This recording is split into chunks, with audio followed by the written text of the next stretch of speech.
അപ്പൊ അളിയൻ കാര്യമൊന്നും അറിഞ്ഞില്ലേ? ഇല്ല. എന്നാൽ ഇനി ഞാനത് പറയാം, ആരും ഞെട്ടരുത്.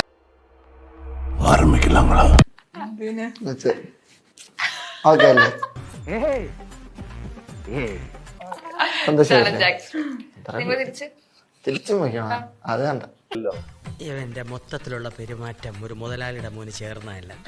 നീ സൂക്ഷിച്ചോ, ചെക്കൻ ഇത്തിരി ആക്രാന്തം കൂടുതലുള്ള കൂട്ടത്തിലാണ്.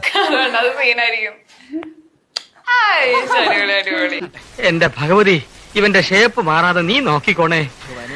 ആ സ്പിരിറ്റ് ആണ് നമുക്ക് വേണ്ടത്. ശ്രീജ, ഈ നാറി എനിക്ക് ചെറുപ്പം തൊട്ടേ അറിയാം.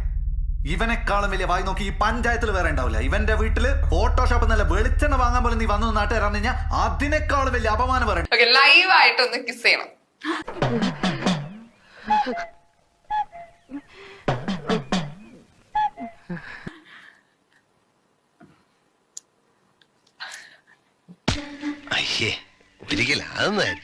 നേരത്തേക്ക് ഒത്തിരി ഇങ്ങനെ ഇതുണ്ടായിരുന്നു, ഇപ്പൊ ശരി.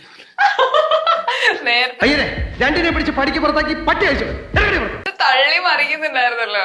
അല്ല, ഉമ്മാക്കുന്നത് എന്താ ഒരു കുഴപ്പമില്ല. റീച്ച് ആവാനുള്ള ഇതാണ്. ഞാൻ ഉമ്മായിക്കണം, അവള് ഉമ്മായിക്കണം. അവള് വെച്ചാ മതി, ഞാൻ വെച്ചാ ശരി.